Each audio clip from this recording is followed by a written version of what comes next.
سه معاش کیمیا شریپова برای پرداخت پول استفاده برق صرف می شود. بر علاوه باید مبلغ خدمترسانی های کمونالی، آب و انداز خانه اش را سپارد. کیمیا در تشویش است که اگر این دفعه نرخ نیروی برق گران شود، آن را چگونه می سپارد؟ ممکن که ما برق با قرضدار میشیم.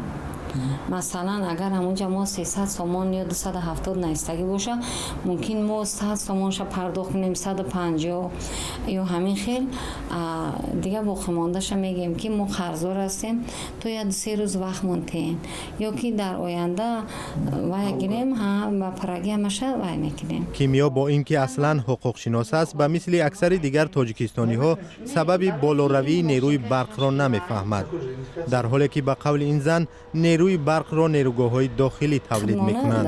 و در روغون اینا کشاده شدگی نبود، برق ارزان بود، 17 و چند اول 13 و چند بود، 15 و چند بود، همین خیلی بعد روز تا روز بالا رفته است.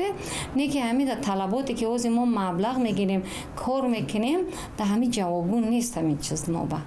بیشتری تاجیکستانی ها با کیمیا شریپova هم فکرند و خبر گران شدن نیروی برق آنها را ناراحت کرده است. آنها میگویند سطح زندگی، معاش و درآمد تغییر نمی‌یابد، اما انداز تا رفت بلند می شود. قرضداری اهالی در نزد شرکت برق تاجیک به این هم از 100 میلیون دلار زیاد شده است. میرسون البته شیشه زلالش کم راست گپ شرایط امروزی برای مردم هم بازور روزشون گذروندستن. ممکن با یک بیرم باز منطقه غلط مردم داخل. حالتایی می شود که قرضدار می گردیم، برای پرداختن پول امکانیت نمی‌یابیم، برق ما را خاموش میکنند و میروند. این مردم هم سویت دوره گاز ندارن داخل میشن، هم یک شب کار میکنه، خودش همین 50 ساعتم هر برابری سویت مردم بیچاره پوش دادن کای اولی که میزنن. این سویتای دا فرق نداره، میگم مودا اولی که کای کی بوده با سویتایش با پوش پلاتیت کنه.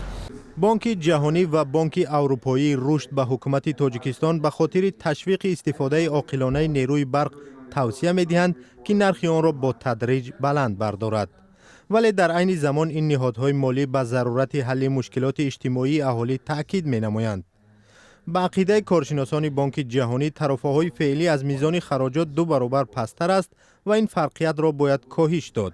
اما به قول کارشناسان بانک‌های بین المللی همزمان باید معاش و درآمد مردم بلند برداشته شود. بلند برداشتن نرخ تأثیر منفی خواهد داشت، چون که مردم کم بغل است. اگر در تاجیکستان صنف میانه حداقل 50% را تشکیل می‌کرد، این گونه ترافه ها چندان دردناک نمی بودند. چی طور میتوان ترافه ها را بلند برد در حالی که جمع‌آوری مبلغ از مردم با ترافه فعلی با مشکلی دست می‌دهد. در این حالت بنابر گران شدن نرخ نیروی برق، قیمت مواد خوراکه نیز زیاد می شود. حالا به این هم از ما اندازبندی از همه بلند است. اگر باز ترافه های اینفراساختاری را گران کنند، از کدام حساب پرداختها تأمین می شوند؟ ترافه های نو از 1 سپتامبر سال جاری عملی خواهند شد. ساکنان تاجیکستان که حالا برای استفاده هر کیلووات ساعت نیروی برق حدود 20 دیرم پرداخت می کنند، باید نزدیکی 23 دیرم سپارند.